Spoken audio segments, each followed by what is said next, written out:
Hello everyone, welcome to the golden race career point. Spotting errors की series में ये 10वीं क्लास है और इस क्लास में भी हम लोग एसएससी एग्जाम्स में प्रीवियस ईयर्स में जो स्पॉटिंग एरर्स से क्वेश्चंस आते हैं उनमें से 10 सेंटेंसेस को यहाँ पे पढ़ेंगे, उनका एनालिसिस करेंगे और उसमें एरर फाइंड आउट करेंगे। तो चलिए शुरू करते हैं। पहला सेंटेंस देखते हैं इसमें क्या एरर है। ठीक है, जैसा कि लिखा हुआ है सामने सेंटेंस आपके। The other day, my sister told me that she will be moving to her new apartment very soon। ठीक है, पहले इसके हिंदी अनुवाद को देख लेते हैं। कहने का मतलब है यहाँ पे द अदर डे मतलब अगले दिन या फिर दूसरे दिन। माई सिस्टर टोल्ड मी, मेरी बहन ने मुझे बताया कि वह अपने नए अपार्टमेंट में बहुत जल्द चली जाएंगी। ठीक है, क्योंकि यहाँ पे विल लगा हुआ है, फ्यूचर टेंस है। अब इसमें एरर फाइंड आउट करते हैं। देखिए जैसा कि देख रहे हैं आप लोग यहाँ पर, ये इनडायरेक्ट स्पीच का सेंटेंस है। ठीक है, किसका है ये? Indirect speech. ठीक है, और इनडायरेक्ट स्पीच के आप लोगों ने रूल्स पढ़े होंगे।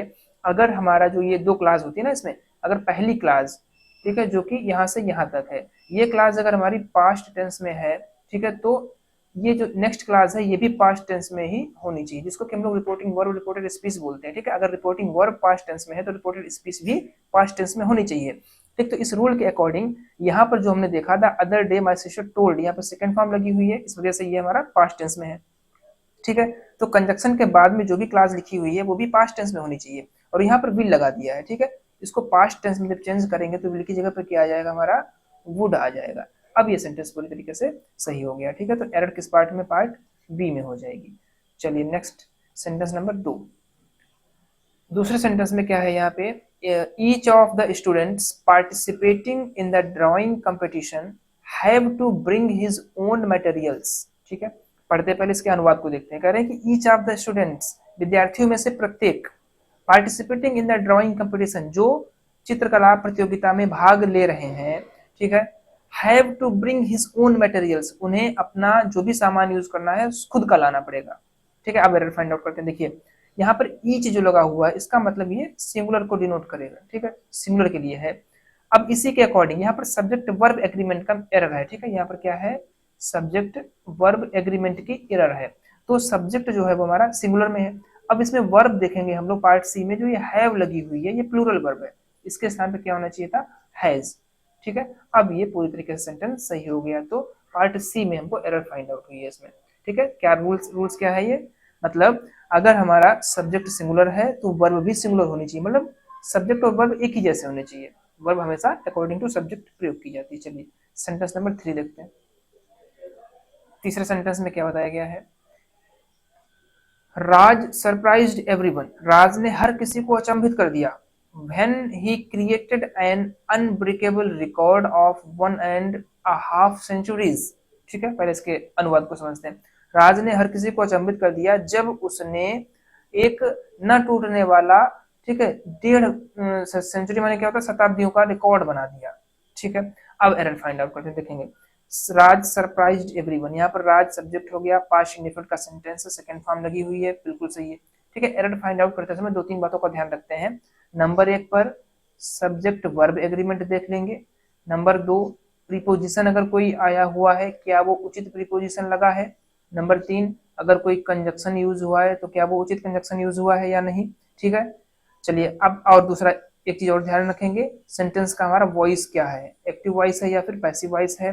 ठीक है, इसके अलावा डायरेक्ट में है या फिर इनडायरेक्ट स्पीच में है। ठीक है, डायरेक्ट या फिर इनडायरेक्ट स्पीच। तो ये कुछ बातें होती हैं जिनको हम लोग अपने दिमाग में रख करके सेंटेंस में एरर फाइंड आउट करते हैं। ठीक है, तो यहाँ पर देखा हम लोगों ने राज सब्जेक्ट है। ठीक है, इसके अकॉर्डिंग वर्ब आनी चाहिए, लेकिन उससे पहले हमें टेंस पता होना चाहिए कौन सा टेंस है। तो ये पास्ट इंडेफिनिट टेंस है, सही है, बिल्कुल सेकंड फॉर्म लगी हुई है।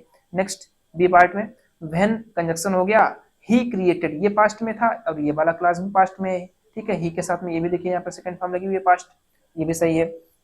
अनब्रेकेबल रिकॉर्ड ऑफ, अब देखिए कंजक्शन है, ये क्या नाम, वो प्रीपोजिशन है। ठीक है, ये भी बिल्कुल सही है, संबंध बताने के लिए होता है। ठीक है, का की के, ठीक है, संबंध हो गया यहाँ पर।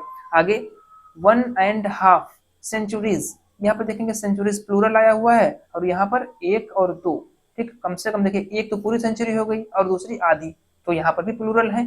तो इस सेंटेंस में कोई एरर हम लोगों ने फाइंड आउट नहीं कर पाई। ठीक है, इसमें कोई एरर नहीं है, नो एरर, सब कुछ ठीक है। सब्जेक्ट वर्ब एग्रीमेंट भी ठीक है, प्रीपोजिशन भी ठीक है, कंजक्शन भी ठीक है। ठीक है, वॉइस भी हम लोगों ने देखी है एक्टिव वॉइस में है, तो इस सेंटेंस में कोई एरर नहीं है। चलिए नेक्स्ट सेंटेंस देखते हैं, नंबर 4। सेंटेंस नंबर 4 ये रहा आपके सामने, देखिए बताया गया है the poor man saves the money, बूढ़ा आदमी धन बचाता है। इसके अकॉर्डिंग, वर्ब के अकॉर्डिंग तो हमें यही लग रहा है कि प्रेजेंट इंडेफिनिट का सेंटेंस है, ठीक है। और यहाँ पर सिंगुलर सब्जेक्ट है तो एस या ईएस का यूज किया गया फर्स्ट फॉर्म में। तो क्या हुआ यहाँ पे, the poor man saves the money, बूढ़ा आदमी पैसा बचाता है, धन बचाता है। बट लेकिन, देन तब, ही बिगैन टू वरी, अब यहाँ पर देखा हम लोगों ने ये सेकेंड फॉर्म लग गई, मतलब पास्ट फॉर्म लग गई है, पास्ट टेंस की फॉर्म लग गई है, ठीक है। आगे पूरा सेंटेंस पढ़ लेते हैं। तब वह क्या करता है, चिंता करना आरंभ कर देता है कि thieves might take it away, चोर इसे मुझसे दूर ले जाएंगे, ठीक है। अब यहां पर भी देखिए क्या है, माइट, ये भी पास्ट टेंस में हो गया। इसका मतलब एक सेंटेंस में दो क्लॉजेस पास्ट में है तो फिर पहली वाली भी पास्ट में ही होनी चाहिए थी, है ना। यहाँ पर प्रेजेंट इंडेफिनिट नहीं होकर के पास्ट इंडेफिनिट की वर्ब सेव्ड, ठीक है। अब ये सेंटेंस सही हो गया। तो एरर किसमें हो गई, पार्ट ए में हो गई है, ठीक है। चलिए नेक्स्ट नंबर 5। सेंटेंस नंबर 5 में क्या है, he advised me to join the computer course later in the year, ठीक है। पहले इसके अनुवाद को देख लेते हैं। उसने मुझे सलाह दी, ज्वाइन करने की सलाह, ठीक, कंप्यूटर कोर्स ज्वाइन करने की सलाह दी। कब, लेटर, लेटर माने होता है अंत में, ठीक है, अंत में। कब अंत में, इन दिस ईयर, इस वर्ष के अंत में कंप्यूटर कोर्स ज्वाइन करने की मुझे उसने सलाह दी, ठीक है। एरर देखते हैं यहाँ पे, देखेंगे आप लोग, ये सब्जेक्ट हो गया हमारा, ही सब्जेक्ट हो गया, ठीक है। ये जो नेक्स्ट वर्ड है ये वर्ब होना चाहिए था, लेकिन ये जो इसमें स्पेलिंग लिखी हुई है एडवाइज्ड, ये क्या है, ये एक नाउन है, और नाउन जो होता है वो किसी भी सेंटेंस में वर्ब नहीं हो सकता है ना।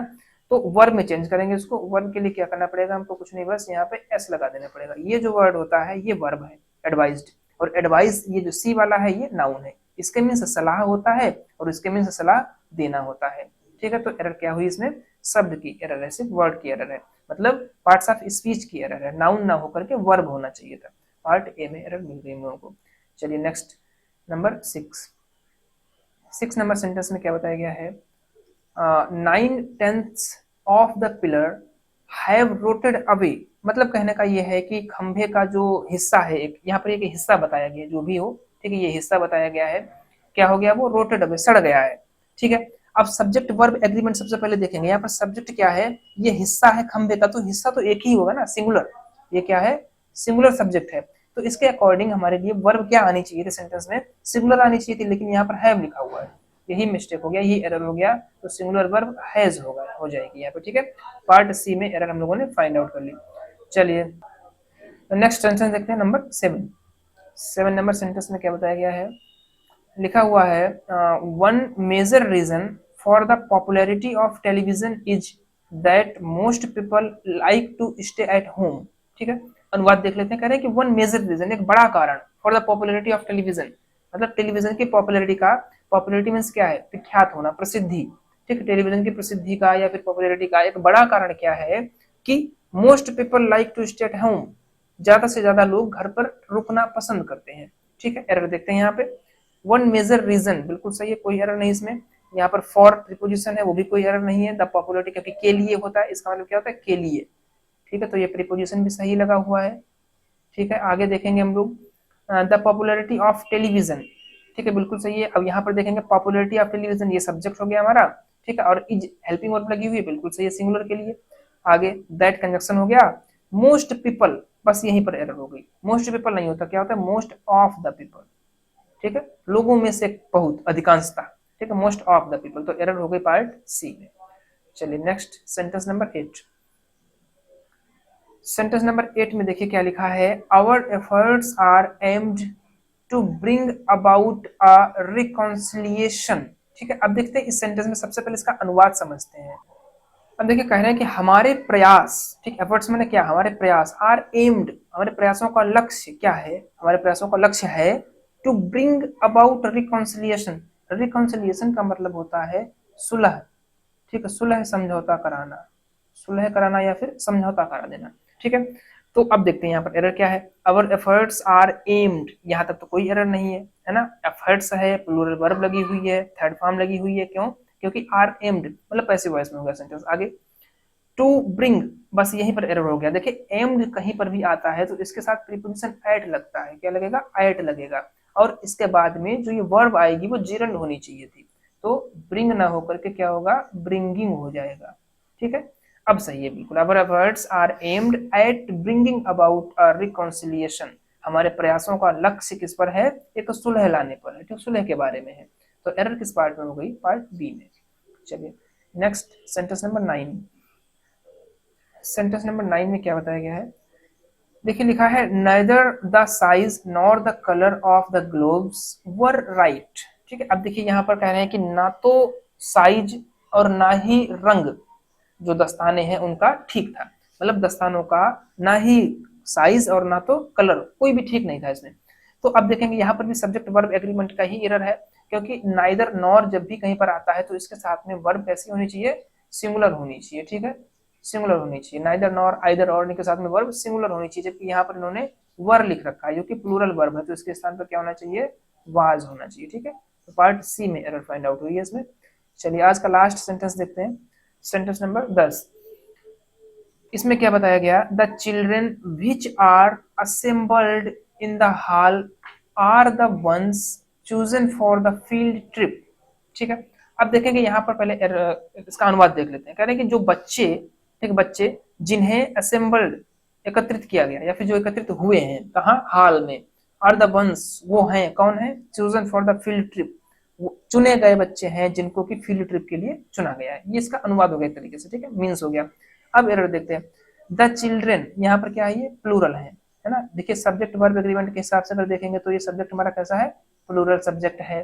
ठीक है, अब देखेंगे कंजक्शन यहाँ पर उन्होंने विच लगा रखा है, प्रोनाउन की बात की जाए तो विच लगा रखा है, यहाँ पर विच नहीं होगा, विच जो है वो किसी वस्तु के लिए लगाते हैं, लेकिन यहाँ पर चिल्ड्रन क्या है, पर्सन है, तो विच ना होकर के क्या होगा, हु हो जाएगा। ठीक है, अब इसके अकॉर्डिंग हेल्पिंग वर्ब लगानी है जो यहाँ पर उन्होंने आर लगा रखी है, जबकि यहाँ पर थर्ड फॉर्म है, एक्टिव वॉइस का सेंटेंस है हमारा, बच्चे एकत्रित हुए हैं, है ना, एकत्रित हुए हैं, तो प्रेजेंट परफेक्ट टेंस हो जाएगा। यहाँ पर आर हेल्पिंग वर्ब के स्थान पर प्रेजेंट परफेक्ट टेंस की प्लूरल वर्ब क्या है हमारी, हैव है। ठीक है, have assembled in the hall are the ones chosen for the field trip. इस तरीके से पार्ट ए में यहाँ पर एरर फाइंड आउट होती है। ठीक है, तो इस तरीके से हम लोगों ने 10 सेंटेंसेस को पढ़ा, यहाँ पर समझा और उनमें एरर फाइंड आउट की है। इस तरीके से हम लोगों ने यहाँ पर देखा कि जो मेन टॉपिक्स हैं जिनसे एरर ज्यादातर आता है वो क्या है, हमारा सब्जेक्ट और वर्ब का एग्रीमेंट है। ठीक है, ये सबसे बड़ा टॉपिक हो गया। इसके बाद में क्या आता है हमारा, प्रीपोजिशन से एरर पूछ लेते हैं, कंजक्शन से एरर आ जाती हैं, ठीक है, आर्टिकल्स से भी एरर पूछ ली जाती है। ठीक है, कुल मिलाकर के सब्जेक्ट वर्ब एग्रीमेंट और पार्ट्स ऑफ स्पीच, ठीक है, इसके अलावा voice, active and passive voice और डायरेक्ट एंड इनडायरेक्ट स्पीच, इतने टॉपिक अगर हम लोग पढ़ लेंगे तो एरर फाइंड आउट करना बहुत ही आसान हो जाएगा। ठीक है, तो अपनी तैयारी को बेहतर रूप से जारी रखिए, बने रहिए गोल्डन डेज करियर पॉइंट के साथ। Thank you very much.